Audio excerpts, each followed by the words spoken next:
realizar. Esa es la gran fiesta que celebramos hoy, la fiesta de la Madre Cabrini, patrona de los inmigrantes. Y hoy es un día que hay tantos problemas con los inmigrantes, no solo en este país, en Europa, en México, en todos lados hay problemas con los inmigrantes. Pongamos de intercesor a la Madre Cabrini. También la iglesia celebra hoy a San Diego de Alcalá, otro gran santo, hermano lego, muy humilde de la orden franciscana. Esos son los santos que la iglesia el día de hoy celebran, que partieron al encuentro del Señor. Seguimos hablando del Espíritu Santo. Estamos en la parte del credo de Nicea, que dice: creo en el Espíritu Santo, Señor y dador de vida. Estamos hablando de quién es el Espíritu Santo, de cómo obra el Espíritu Santo. La semana pasada hablamos ampliamente de las características y le dimos datos bíblicos suficientes para tener la seguridad que el Espíritu Santo es ¿qué cosa? ¿Una qué? Persona. Le dimos datos de sobra de que el Espíritu Santo, dice la palabra de Dios, que siente, que piensa, que manda, que razona, que se puede ofender, que da órdenes, que da instrucciones. O sea, todas características no de una fuerza, como dicen los testigos de Jehová, sino de una persona. Es muy importante, si ustedes tienen los datos, pues ustedes pueden comprar las clases, que la tengan y que estudien con su Biblia las características de persona del Espíritu Santo, porque se van a encontrar tanto testigos de Jehová como pentecostales de esta última jornada que niegan la personalidad del Espíritu Santo, diciendo que es una fuerza. Lo que les dije que le iba a preguntar todas las clases del Espíritu Santo. ¿Cuál es la obra principal del Espíritu Santo? La santificación, porque veo caras como si nunca en la vida lo hubieran oído. La obra principal del Espíritu Santo es la santificación. ¿Cuál fue la obra del Padre? La creación. ¿La obra del Hijo? La redención. ¿Y la obra del Espíritu Santo? Santificación. Eso lo hacemos para que entendamos las tres divinas personas, pero el dogma de la Trinidad, que son tres divinas personas, así que lo que opera en uno opera en el otro, pero lo decimos de esta forma para que podamos bien entender que la obra esencial del Espíritu Santo es la santificación, y por eso es que Él mora en el corazón del creyente, porque es la única persona de Dios que entra a lo profundo del hombre. Si escudriña las entrañas de Dios, ¿cómo no va a escudriñar nuestras propias entrañas? El Espíritu Santo es, acuérdense lo que dijimos cuando estábamos hablando del Padre. Yo le dije que hay un axioma en teología que dice que lo que Dios es por naturaleza, ¿se acuerdan? ¿Nosotros por qué? Por gracia. Menos mal que se acordaron. Lo que Dios es por naturaleza y nosotros por gracia. Por ejemplo, Dios es eterno, ¿por qué? Por naturaleza. ¿Nosotros somos eternos? No, nos convertimos en eternos. ¿Por qué? Por la gracia que recibimos en el bautismo. O sea que las características que Dios tiene, Él, por su naturaleza divina, nosotros la adquirimos por la gracia. Por eso, y el Espíritu Santo, vamos a ver cuando seguimos hablando del Espíritu Santo, es el dador de las gracias. Es el dispensador de la gracia que Cristo nos mereció en la cruz. Y vamos a ver las características del Espíritu Santo como Dios. Ya vimos la semana pasada que el Espíritu Santo es una ¿qué? Persona, no es una fuerza irracional, es una persona. Cuando decimos persona porque no sabemos con qué palabra aplicarle. ¿Quién conoce a Dios? Cuando decimos persona queremos decir que no queremos decir que es humano como nosotros, queremos decir que tiene personalidad, que no es una fuerza, que ama, que conoce, que diferencia, que profundiza, o sea que no es una cosa nebulosa. Cuando decimos persona es muy difícil poder explicar a Dios. Entonces, para poder entender a Dios, que es lo que hacemos muchas veces nosotros, adjudicamos a Dios características nuestras para que nosotros podamos entender, aunque sea un poco del misterio de Dios, que si no fuera totalmente imposible entenderlo. Por eso decimos persona, usamos el término persona para definir una entidad que puede conocer, amar y puede tener sentimiento, para diferenciarlo de ¿qué? De una fuerza. Por eso decimos persona. Pero el Espíritu Santo es espíritu puro. El Espíritu Santo es espíritu puro, como el Padre, que es espíritu puro. ¿Y quién era también espíritu puro? Jesús antes de la encarnación. Antes de la encarnación, hasta que Jesús entró en el vientre de María, Jesús era espíritu, hasta que se encarnó en el vientre de María. Y decimos espíritu, pero es que ni siquiera tampoco nosotros tenemos idea de qué cosa es un espíritu. Decimos espíritu por decir algo que no es material como nosotros, pero si viniéramos a ver qué cosa es espíritu, no pudiéramos ninguno decir qué cosa es. O sea que utilizamos lo que yo le decía, que dicen los teólogos, es más de Dios lo que no sabemos que lo que sabemos. tratamos de penetrar un misterio. Por eso le digo que no quiero escudriñar mucho, porque los teólogos, cuando escudriñan mucho y quieren entender a Dios, es cuando comienzan a hacer herejía. Hoy vamos a hablar de que el Espíritu Santo es ¿qué cosa? No, ya vimos que es persona. Hoy vamos a ver que es Dios, que es de condición divina. Por eso decimos en el credo, creo en el Espíritu Santo, Señor y dador de vida. Pero también decimos de la misma naturaleza que el Padre. O sea, no es diferente del Padre. Nosotros todos somos de la misma naturaleza. ¿Qué naturaleza? Humana. Unos más estropeados que otros, pero todos somos de la misma naturaleza. Dios es de una sola naturaleza. ¿Cuál es la naturaleza de Dios? Divina. Por eso decimos que el Espíritu Santo tiene de la misma naturaleza. Pero fíjate qué interesante. Decimos, y no lo quiero enredar, pero decimos que el Espíritu Santo es de la misma naturaleza, de la misma naturaleza que él. ¿Que quién? Que el Padre. ¿Y por qué no decimos que también del Hijo? Porque el Padre es ¿Por qué no decimos que es consustancial también con el Hijo? Porque el Hijo se encarnó. Ahora el Hijo es verdadero Dios, pero también es verdadero hombre. Por eso que si el Espíritu Santo es consustancial con el Padre, que sigue siendo ¿de qué forma? Espiritual. Jesús es Dios, pero Jesús es Dios encarnado. Se ha hecho igual que nosotros. El Espíritu Santo es puramente, exactamente, porque Jesús es una característica especial en su encarnación, porque resucitó no como espíritu, resucitó como verdadero hombre. Pero eso el Espíritu Santo, la Iglesia, para definir bien claro que el Espíritu Santo no es persona, en sentido físico, humano, en sentido humano, decimos que es consustancial con el Padre. Totalmente, ¿qué cosa? Es espíritu. ¿Cómo? ¿Qué característica tiene el Espíritu Santo? El Espíritu Santo, primero que nada, la característica divina que tiene el Espíritu Santo es que es eterno.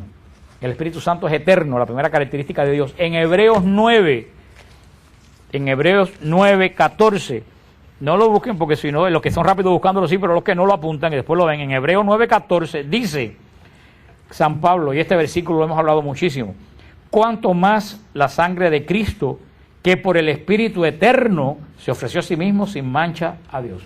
Aquí tenemos la primera característica. Dice San Pablo que la sangre de Cristo se ofreció sin mancha a Dios por el Espíritu, ¿qué cosa?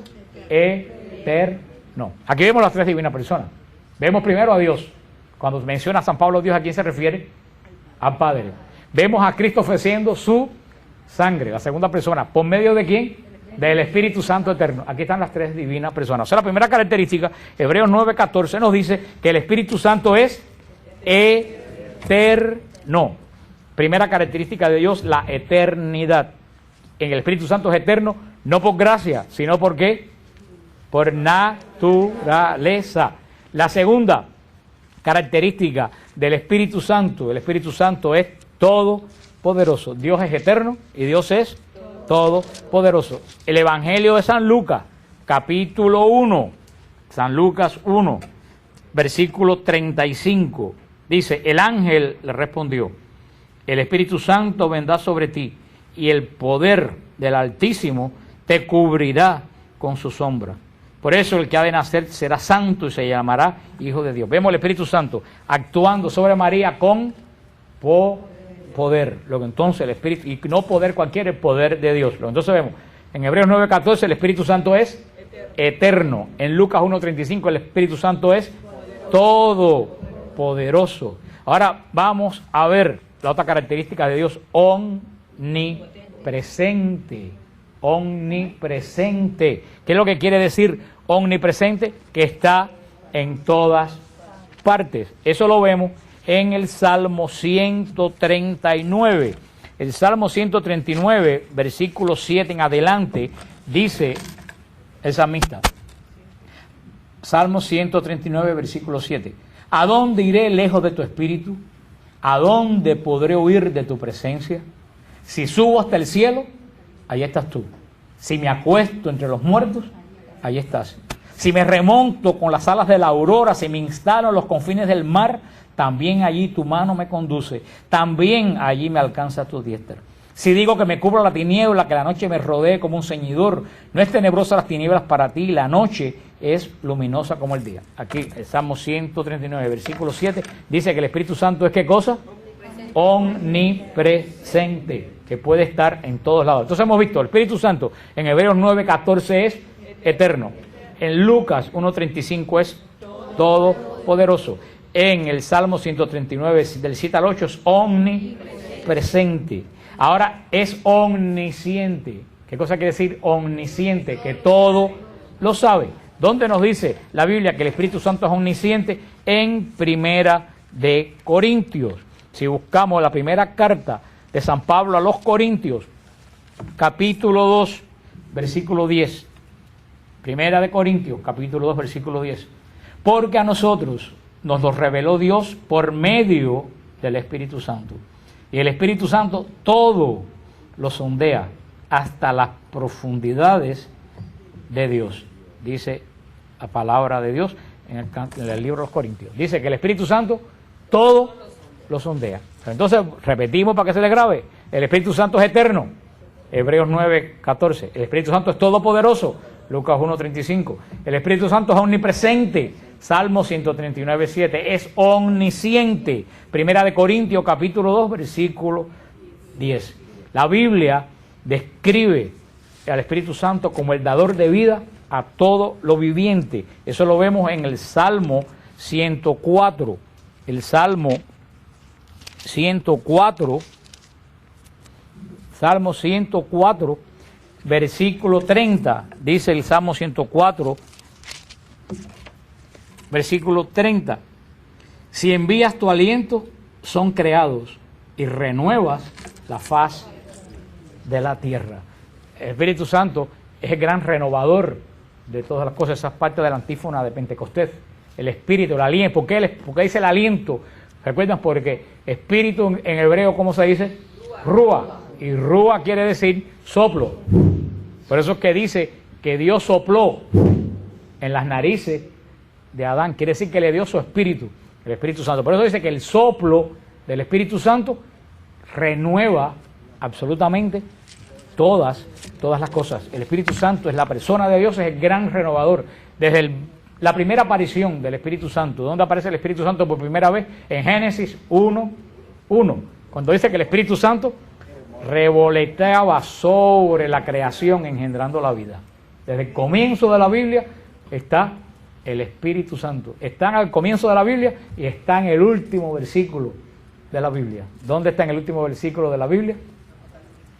Bueno, claro, si no es Apocalipsis, que es el último libro, pero ¿en qué? ¿Tú sabes dónde dice? El Espíritu y la novia dicen, ven.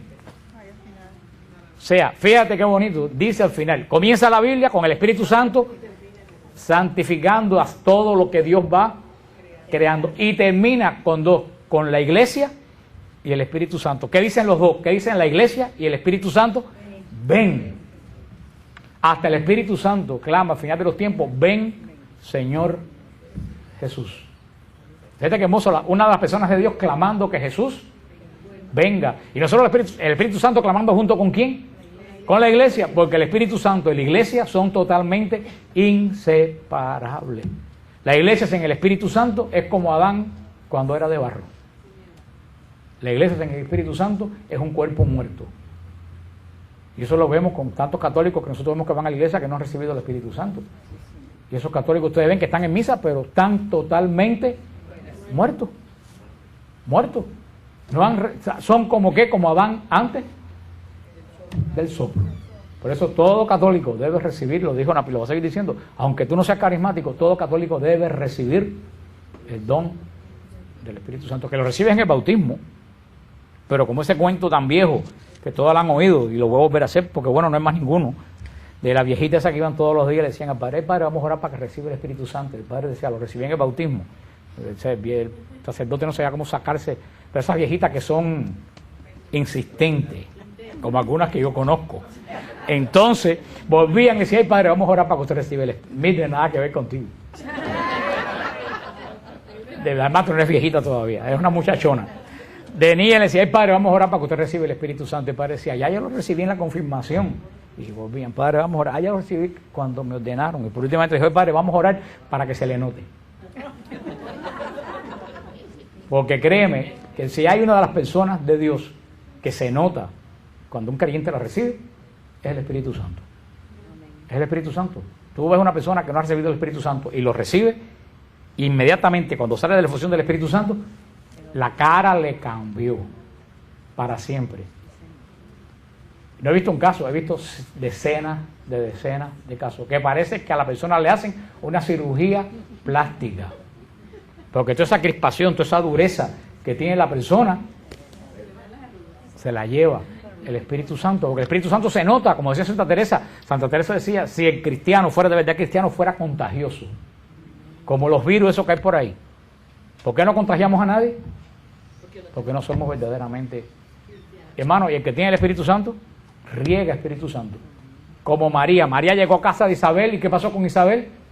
Se llenó de Espíritu Santo. Se arrimó a Simeón, ¿y qué pasó con Simeón? Se llenó del Espíritu Santo. El que está lleno de Espíritu Santo, pues donde pasa, deja un reguero de Espíritu Santo.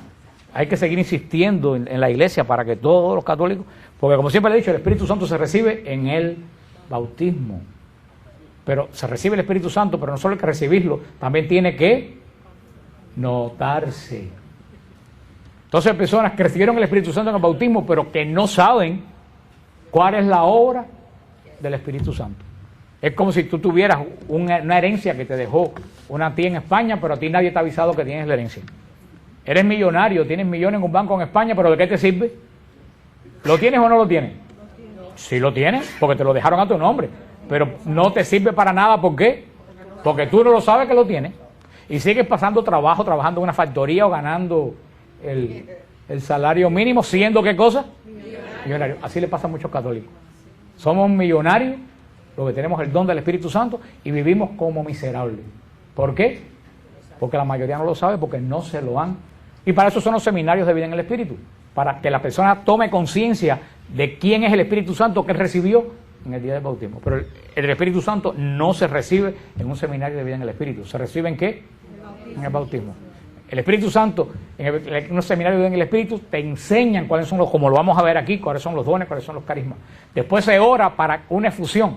Una efusión del Espíritu Santo puede ocurrir 100 veces en un día. Tú estás orando, Señor, en un problema, mándame el Espíritu Santo, y viene una efusión del Espíritu Santo sobre ti. En ese momento la comunidad ora para que ese creyente reciba una sobredosis del Espíritu Santo. Y ya como la persona está alerta, ya sabe qué son los dones, qué son los carismas, esa persona entonces puede verdaderamente utilizar esas armas que el Espíritu Santo da, como vamos a ver cuando estudiemos los carismas. Pero verdaderamente hay que seguir orando para que la iglesia se abra al Espíritu Santo. Porque mientras la iglesia no se abra al Espíritu Santo, va a seguir siendo Adán, ¿de qué? De barro. Va a ser Adán de barro. Desde la Biblia, como hemos hablado, desde el capítulo 1 de Génesis, le atribuye al Espíritu Santo características divinas. Como vimos, la omnisciencia, Dios lo sabe todo, el Espíritu Santo lo sabe todo. Por eso el Espíritu Santo no se puede engañar. Ay de que engañe al Espíritu Santo. Y eso vamos a hablar cuando hablemos de los carismas. Ten cuidado, tú no trates de engañar al Espíritu Santo fingiendo carismas que tú no tienes. Hay que tener mucho cuidado. Hay que tener muchísimo cuidado, porque el Espíritu Santo nadie lo puede engañar. Todo lo sabe. No solo todo lo sabe, está donde quiera, porque es omnipresente. Es omnipotente. Todo lo puede. El profeta Isaías en Isaías 40 pregunta: ¿quién enseñó al Espíritu de Dios o le aconsejó enseñándole? Como diciendo, ¿quién es profundamente, eres intrínsecamente conocedor? San Pablo indica que el Espíritu Santo es el instrumento por medio del cual se nos ha revelado las cosas que Dios tiene preparado para aquel que los ama. Eso lo vemos en 1 Corintios, capítulo 2, versículo 10. El conocimiento del Espíritu Santo abarca todo el mundo natural y el mundo espiritual. Eso es lo bueno que tiene el Espíritu Santo, que el Espíritu Santo no solo nos hace penetrar el mundo espiritual, nos hace ver verdaderamente el valor que tiene y la función que ocupa el mundo natural. Muchas personas no entienden qué lugar tiene esa persona en su vida hasta que no recibe el Espíritu Santo. ¿Cuánta gente anda por ahí que tienen 50, 40 años y no sabe ni siquiera todavía para qué andan por el mundo? Los más tristes casos que se mueren ni siquiera se enteran. El Espíritu Santo es el que te dice qué lugar tú tienes que ocupar. Hermano, porque no hay nada más terrible que ver en la iglesia a alguien que quiere ocupar un lugar que no le corresponde y para el cual no está llamado. Esas personas estorban la obra del Espíritu Santo. Por eso, lo primero que te da el Espíritu Santo, una de las características que te da el Espíritu Santo es decirte qué lugar tú ocupas, tanto en la iglesia como en la familia. Como ustedes han visto, y no es alusión a nadie de los que cantan aquí, pero ustedes han visto que hay gente que se empeñan en cantar y nunca en su vida dan una sola nota. ¿Y eso sabe lo más triste del caso? Que esa gente que nunca dan una nota son la gente más puntual en todos los coros. Los que cantan bien no van nunca, sin embargo, los que no ponen una nota no faltan a un ensayo. Y yo digo, pero Señor, ilumina a esta mujer, este hombre, para que se hagan lectores. Ustedes han visto a alguien que no sabe leer y se empeña en leer. Y lee el epístola, al final tú dices, ¿qué fue lo que leyó? Porque no sabe dónde están las comas ni dónde los espacios. A lo mejor, Señor, usted no está llamado a ser lector. A lo mejor usted está llamado a ser un buen limpiador de iglesia. Yo quiero decirle, hace falta buenos limpiadores de iglesia. Porque no es la misma la iglesia que la limpia alguien que ama la iglesia, alguien que limpia la iglesia que le pagan.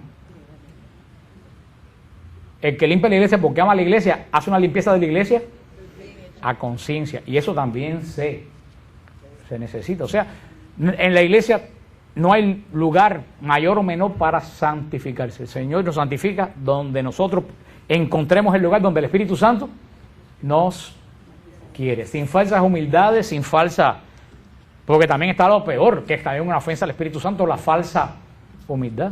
No usar los dones que Dios te dio en base a una falsa, porque si es malo utilizarlo cuando no los tiene, peor es no utilizarlo cuando los tiene en base de una falsa humildad. Ay, no, si yo no soy nada, yo soy un sapo abajo una piedra, yo no. Yo le tengo más miedo a la falsa humildad, porque la falsa humildad es soberbia. Como la persona que dice, yo soy la persona más humilde de la tierra. Olvídate del asunto. El Espíritu Santo no solo posee todo el conocimiento, al poseer todo el conocimiento también está presente en todo lugar al mismo tiempo. Como vimos el Salmo 139, cuando David pregunta, ¿a dónde iré lejos del Espíritu? No hay forma que nosotros podamos escaparnos al Espíritu Santo de Dios.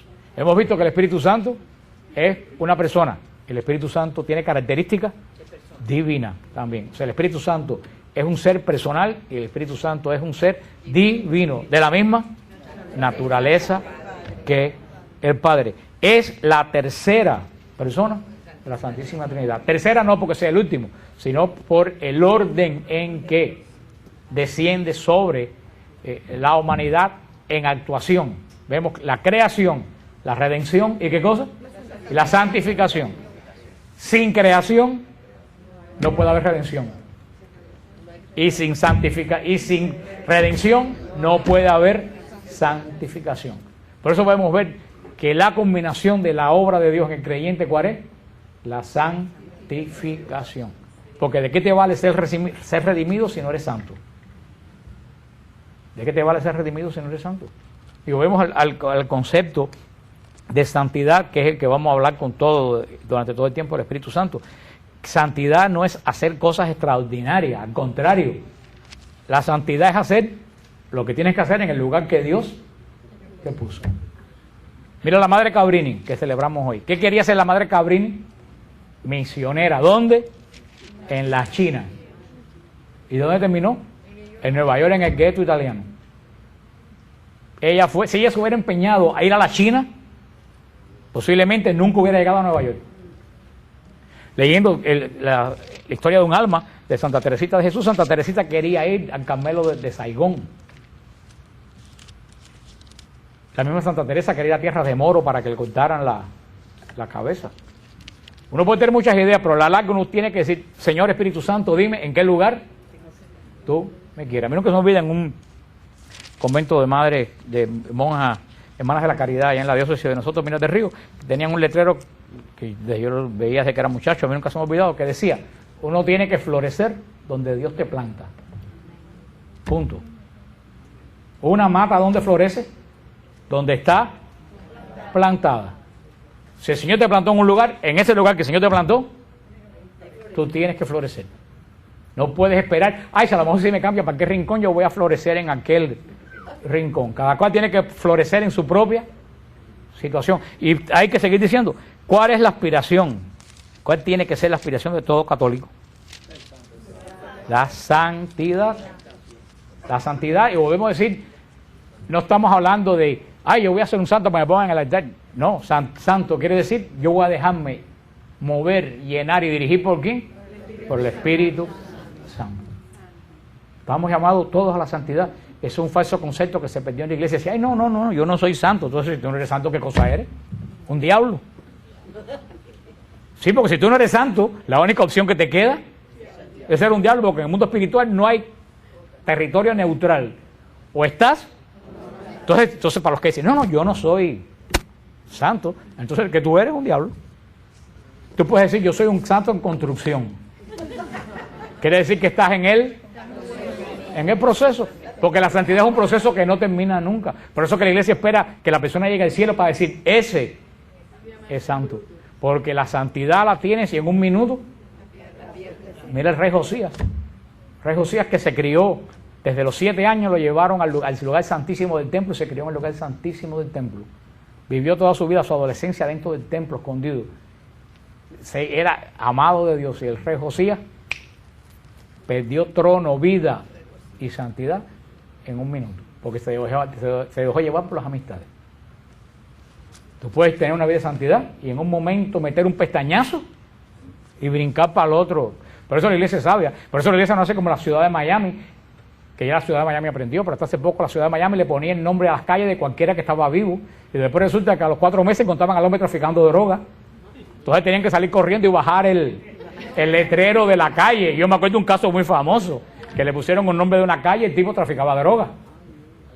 Pues la iglesia no comete, la iglesia espera que esa persona, cuando la persona llegue al trono de Dios, ahí ya no hay equivocación. Porque la santidad es un proceso de día a día. Tú tienes que levantarte y decir, yo tengo que luchar para no perder mi santidad. Y nosotros, el primer paso es no perderla. Cuando ya tú avanzas, dices, hoy tengo que luchar para ganar más santidad. El primer paso de que comienza es, tengo que luchar para no perder la que recibí.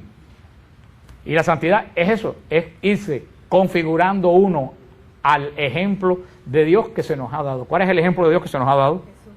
Jesús. ¿Por qué? Porque el Espíritu Santo es Espíritu. ¿El Padre qué cosa es? Espíritu. ¿Quién es igual que nosotros? Jesús. ¿Qué verdadero Dios? Verdadero hombre. Yo tengo que irme todos los días configurando a Jesús. Pero ¿quién es el que me configura a mí a Jesús? El Espíritu Santo, que me da de la santidad que Jesús nos consiguió en la cruz. Por eso, una forma de caminar es el famoso libro ese que en inglés anda por ahí, que dice, ¿qué haría Jesús? Por eso, en toda situación de la vida de uno que se nos presenta, uno lo primero que tiene que preguntar, ¿qué haría Jesús en esta situación que tengo ahora? ¿Qué haría? A la medida que tú vas haciendo esa pregunta y que tú te vas configurando con el Evangelio, y eso es lo que va a hablar el Padre Francesco en el retiro, las bienaventuranzas como cumbre de la santificación, porque el Padre Francisco nos los dijo muy bien, los mandamientos no se pueden cumplir. Nadie ha podido, el único que ha podido cumplir los mandamientos es Cristo. Ahora dijo, las bienaventuranzas, el sermón del monte, sí se puede cumplir, porque el sermón del monte, que también, ¿dónde se dieron los mandamientos? En el monte Sinaí. ¿Y el sermón del monte? En el monte uno de los montes Galilea. El sermón del monte es la configuración de los mandamientos en la gracia. Por eso, esta persona del Espíritu Santo, por eso que los testigos de Jehová son una gente tan seca. Y por eso los judíos eran unas personas tan secas. ¿Tú sabes qué le falta a los judíos, a los testigos de Jehová? El Espíritu Santo. El Espíritu Santo, que no tiene espíritu. ¿Cómo una persona va a orar si no cree que el Espíritu Santo es una persona? ¿Cómo va a orar? No puede orar. En segunda de Corintios está la bendición apostólica, que es una de las después del mandamiento de Jesús de bautizar en el nombre del Padre, del Hijo y del Espíritu Santo, no en los nombres, en el nombre, en la segunda de Corintios, capítulo 13, versículo 14, está la bendición, el versículo 13, capítulo 13, versículo 13 dice, la gracia del Señor Jesucristo, el amor de Dios y la comunión del Espíritu Santo esté con todos ustedes. Eso que dice el Padre en la misa está tomado de segunda de Corintios, capítulo 13, versículo 13. Esa gran bendición apostólica de San Pablo asocia al Espíritu Santo, ¿al Espíritu Santo con quién? Con Cristo y con el Padre. La gracia del Señor Jesucristo, el amor de Dios y la comunión del Espíritu Santo estén con todos ustedes. Ahí vemos, igual que vayan bautizando por el mundo en el nombre del Padre, del Hijo y del Espíritu. Ahí vemos a las tres divinas personas totalmente asociadas. Así como dicen los testigos de Jehová, Dios es Dios, Jesús es un ángel y el Espíritu Santo es una fuerza. Entonces San Pablo está diciendo que la gracia de un ángel, el amor de Dios y la comunión de una fuerza esté con todos ustedes. Algo totalmente, y los tres metidos ¿qué? En el mismo, englobados en lo mismo. No, aquí vemos que son las tres divinas personas que forman un solo Dios verdadero. Donde vemos en la Biblia de que el Espíritu Santo es distinto al Padre y distinto al Hijo, no en sustancia, sino en ¿qué? En persona. El Espíritu Santo es de la misma sustancia del Padre, consustancial al Padre. Pero hay personas que hay unos uniatistas, no sé cómo se llaman, de los pentecostales ahora, con una herejía del siglo II, que dicen que la Trinidad es el mismo, una sola persona, que se ha manifestado en tres aspectos. En un momento fue Padre, después vino la tierra como el Hijo y ahora está forma el Espíritu Santo, una sola persona. Dicen ellos, ¿cómo vemos que el Espíritu Santo es distinto en cuanto a qué? ¿Es distinto en cuanto a qué? A persona, porque lo voy a repetir, es consustancial, de la misma sustancia. ¿Es distinto en qué? Como persona. En el Evangelio de San Juan, si vamos al Evangelio de San Juan, capítulo 14, en el Evangelio de San Juan, capítulo 14, versículo 26, San Juan 14, 26, dice, pero el Paráclito, el Espíritu Santo, que el Padre enviará en mi nombre. Aquí vemos las tres divinas personas. ¿Quién lo envía? El Padre. ¿En el nombre de quién está hablando? ¿Quién está hablando?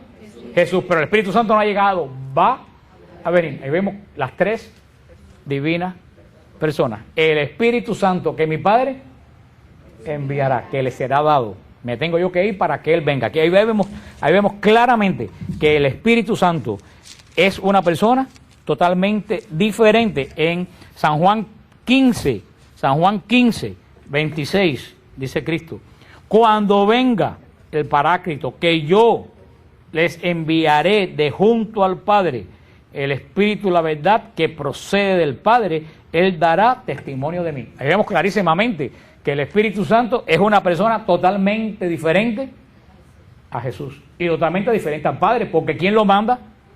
El Padre. Entonces ahí vemos también, ¿están anotando los versículos?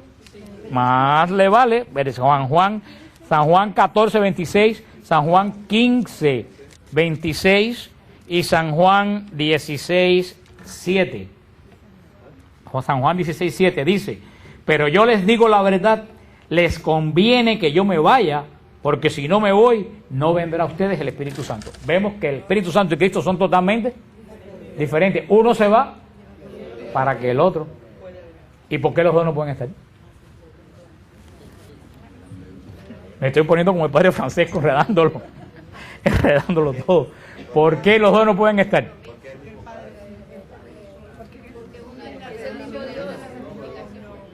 No, ¿usted sabe por qué no puede estar? Porque si entre nosotros en el mundo hay dos personas de la Trinidad, entonces el cielo está aquí. Entonces el cielo estaría aquí. Las dos personas de la Trinidad estaban aquí, pues entonces prácticamente estuviéramos todos en el cielo. Por eso tiene que irse Jesús. Además tenía que irse Jesús porque Jesús tenía que comenzar la obra mediadora de la cual el Espíritu Santo es el entregador, podemos decir el dador. Por eso decimos Señor y dador de vida. ¿Qué vida es esta que nos da el Espíritu Santo? Pero que la vida eterna está muy bien, pero ¿cómo se llama esta vida eterna que nos da el Espíritu Santo? La gracia. No podemos desligar al Espíritu Santo de la gracia. El Espíritu Santo y la gracia están totalmente unidos. Lo que hace el Espíritu Santo continuamente es derramar la gracia que nos consiguió ¿quién? Cristo. ¿De dónde? Del Padre. Del Padre. Porque le voy a decir, y tenemos, ojalá que ustedes entiendan eso, porque eso se entiende por revelación de los hechos, eso no se entiende por mucho que se explique. Uno puede explicarlo un día, hace así, pluf, y se te abre la mente y lo entiende. No es que el Padre sea mayor que el Hijo o que el Espíritu Santo, porque los tres son uno. Pero en Dios hay orden, porque Dios es Dios de orden. ¿Y qué pasa en un lugar que todo el mundo manda? Hay orden. Si el Padre mandara, si el Espíritu Santo mandara, y si Cristo mandara, eso fuera la Trinidad loca. Sería eso. Entonces, como Dios es orden, ¿de dónde emana el orden de Dios? Del Padre. Por eso es el que manda. Pero no es que quiere decir, es como en una casa, el Padre debe mandar. ¿Quiere decir que el Padre es superior al Hijo o a la Madre? No, es que tiene que haber un orden. Y por eso yo mando aquí, no manda más nadie. Porque si no me tragan. Y anduviéramos todavía en la primera parte del credo. No, yo quiero que ustedes entiendan eso, porque dicen, mira, Dios manda, lo que entonces es superior. El Padre no es superior porque los tres son de la misma sustancia, la misma naturaleza, la misma sustancia. Pero en el orden, todo emana, en el orden, todo emana ¿de quién? Del Padre. Por eso el Padre manda a Jesús y el Padre manda al Espíritu Santo. Pero aquí se ve que los tres son uno, porque dice, ¿de dónde viene el Padre? ¿De dónde viene el Espíritu Santo? ¿De quién viene el Espíritu Santo? Del Padre. Pero Jesús dice, el Espíritu Santo que yo les daré. ¿Por qué? Porque es el mismo Dios. No le den vuelta a eso porque no lo van a entender. El texto griego, cuando uno lo lee en griego, da la idea de la misma naturaleza más clara que la traducción en español. El Espíritu Santo jamás es inferior al Padre, jamás es inferior al Hijo. Son de la misma sustancia, solamente hay un problema ¿de qué? De orden divino, porque Dios es Dios de orden. El profeta Isaías habló, es uno de los que más ha hablado del Espíritu Santo. En Isaías 11 dice el Espíritu Santo, y reposará sobre él el Espíritu de Dios, espíritu de sabiduría y de inteligencia, espíritu de consejo y de poder, espíritu de conocimiento y de temor de Dios. ¿Sobre quién iba a reposar ese espíritu? Sobre Jesús. Pero entonces tienen que tener en cuenta algo, Jesús estaba lleno del Espíritu Santo. Uno dice, bueno, pero si era Dios, ¿cómo está lleno del Espíritu Santo? Ahí, como dijo Manuela, ahí está la cosa. El Espíritu Santo fue, dice el Catecismo de la Iglesia, el Espíritu Santo fue dado a la naturaleza humana de Jesús sin límite. O sea que Jesús como hombre fue también poseído ¿de qué? Del Espíritu Santo. Por eso, por esta razón, y sobre todo porque tiene la misma naturaleza divino, por eso es que le llama San Pablo a Jesús el Señor, que es el Espíritu. Aquí vemos que hay una unidad tremenda entre el Padre, el Hijo y el Espíritu Santo, la cooperación y unidad de toda la Santísima Trinidad. Ya terminando en esta noche de hoy, vamos a ver algunas de las obras del Espíritu Santo. En Efesios, en la carta a los Efesios, vamos a mencionar mucho las cartas de San Pablo cuando hablamos de la obra del Espíritu Santo. ¿Por qué para poder hablar de la obra del Espíritu Santo tenemos que mencionar las cartas de San Pablo continuamente? A ver.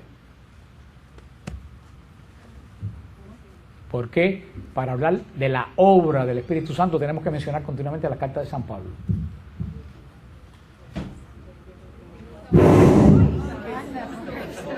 A veces agarran un poco de Espíritu Santo. ¿Tú sabes por qué?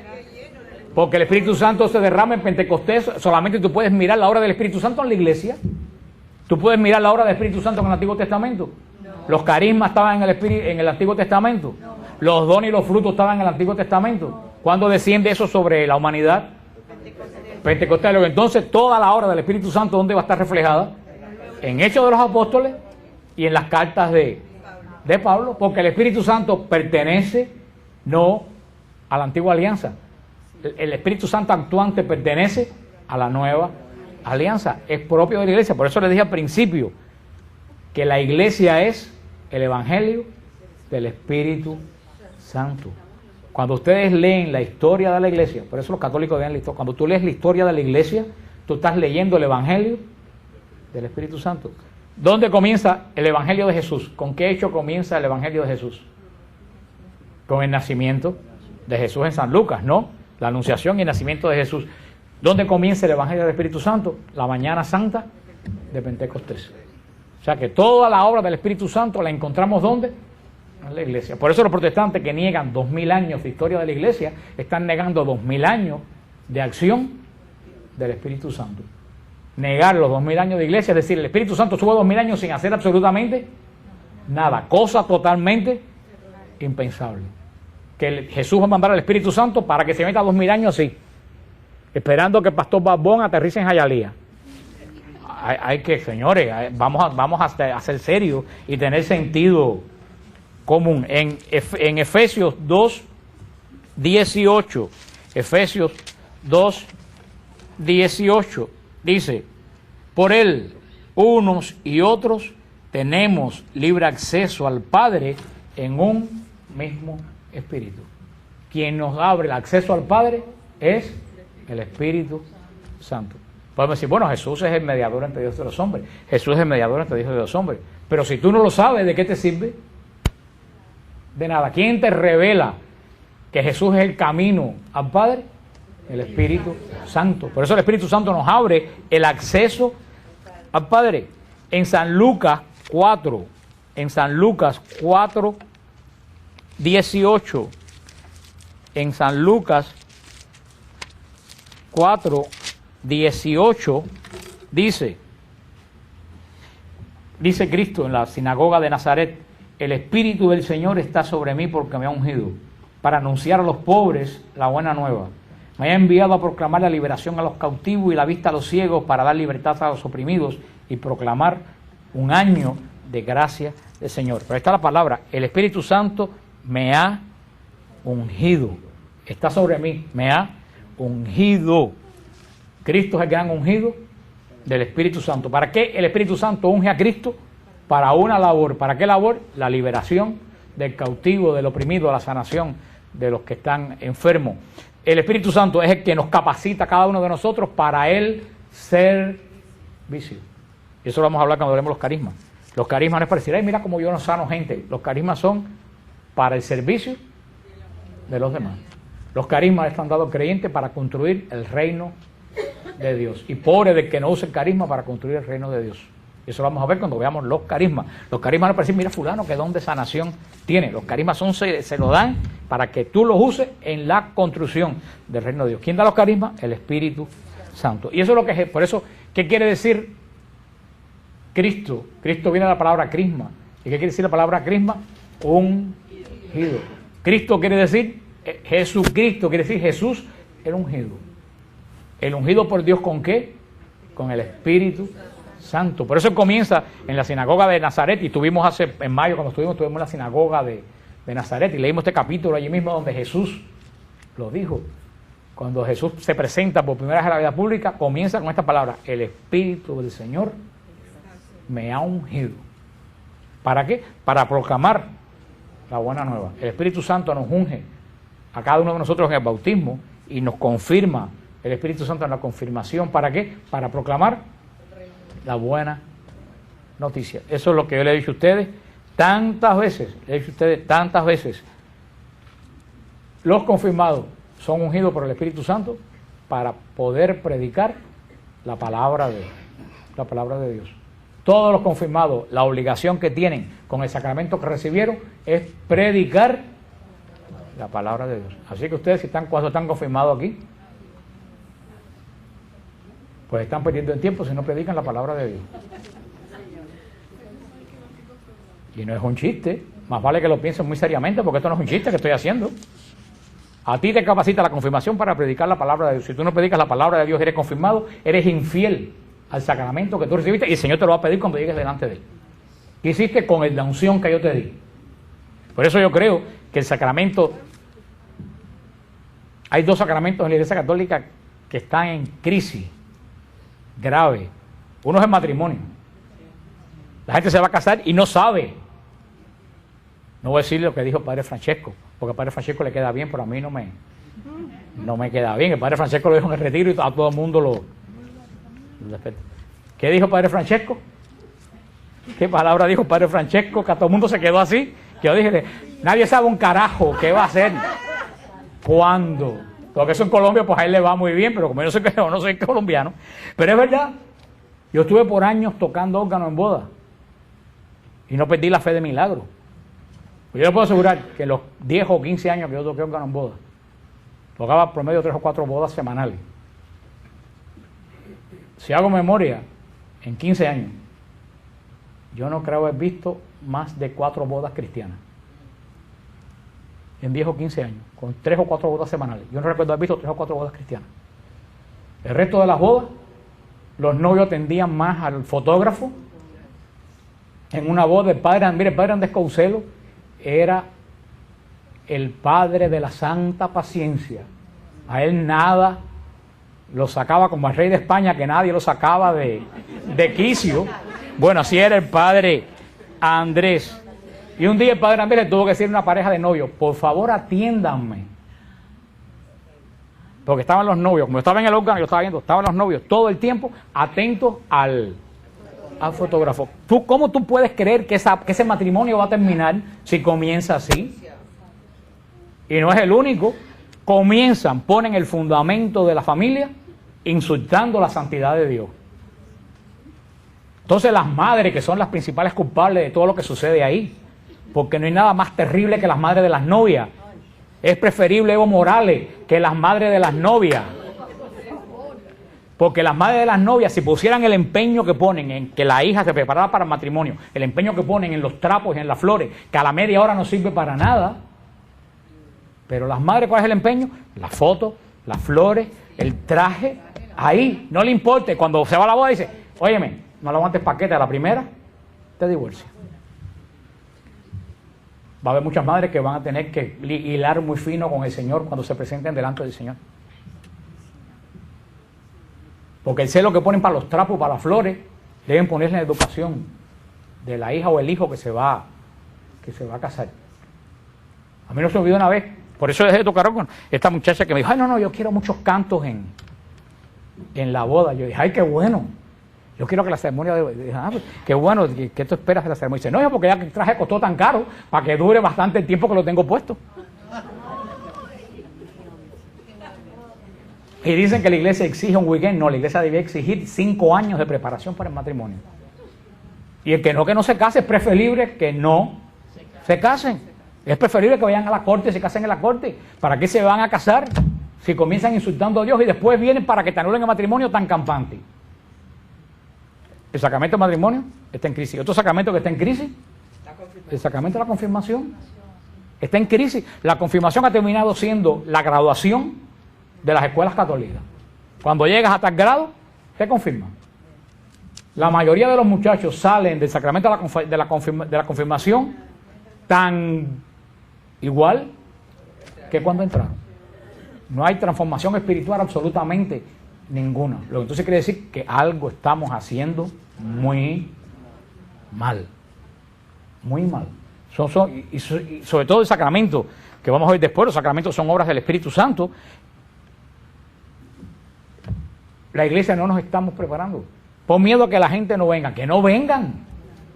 ¿Para qué queremos estadística de tantas cientos de bodas en Miami? Si son bodas paganas que terminan peores de lo que comenzaron. ¿Para qué queremos miles de muchachos confirmados que no saben ni siquiera qué cosas recibieron? Que no, tenemos que perder un poco ese miedo al populismo de las estadísticas. Vienen a Miami, van 700,000 personas a misa. Y más de la mitad son paganos bautizados, que van a mirar el reloj a ver cuándo se acaba esto.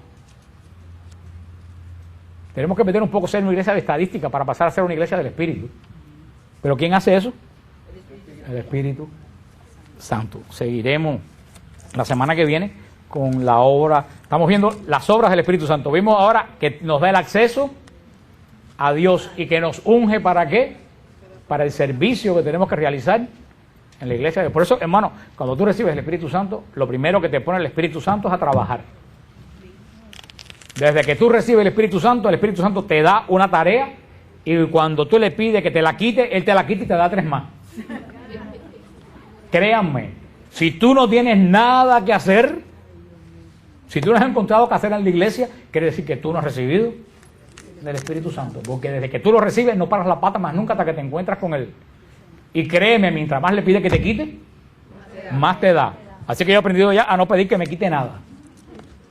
Verdaderamente. Por eso yo le digo, señores, que hay muchas cosas que tenemos que nosotros pues meditar sobre, y para eso va a ser esto que es como un retiro del Espíritu Santo, para pensar verdaderamente yo he recibido el Espíritu.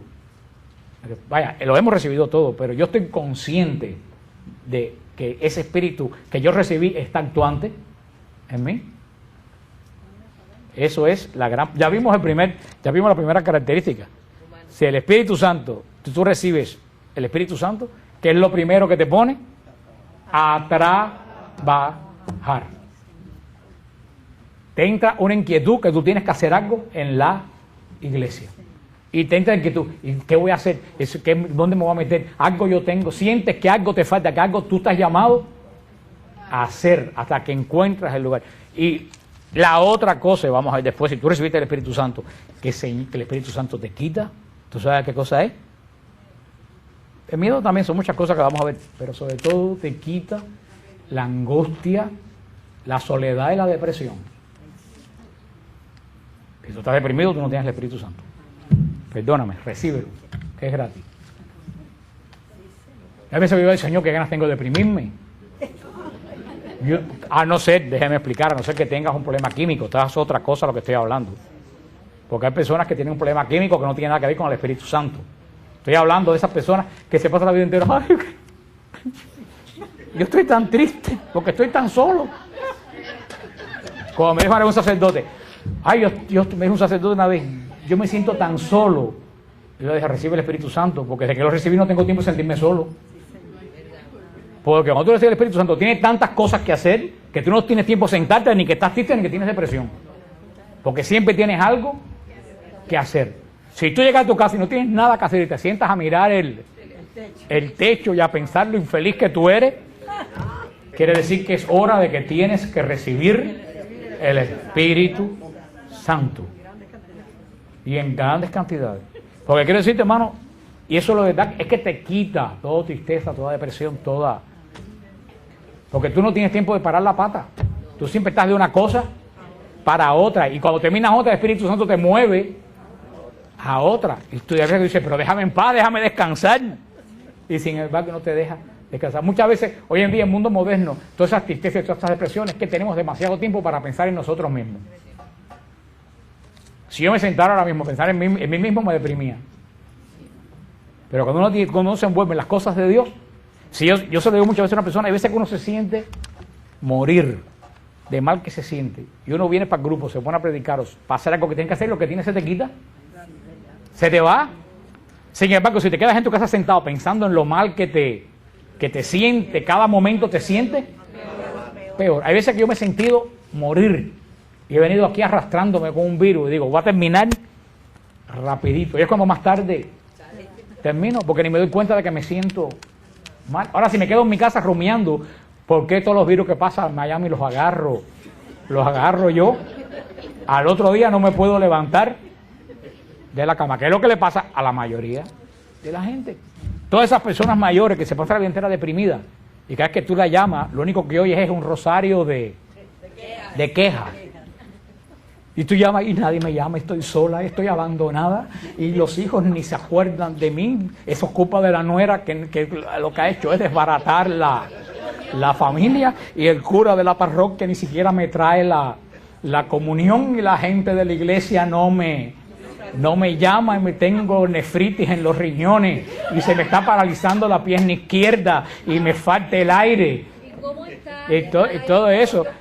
Entonces, hermano, tú sabes, yo le digo a estas viejas, pónganse a rezar para que tú veas que se te quita todo lo que tiene.